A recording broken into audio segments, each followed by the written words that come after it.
vai starpzobu ūdens irrigatorā var liet iekšā mutes skalojumā līdzekli? Jā un nē.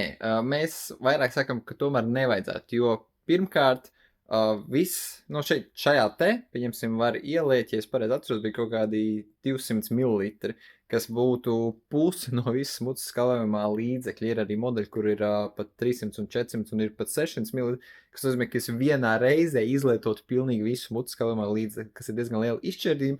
Jo, lai mutes skalojamais līdzeklis labi iedarbotos, viņam ir jāpavada mūsu mutē uz zobiem noteikts laiks.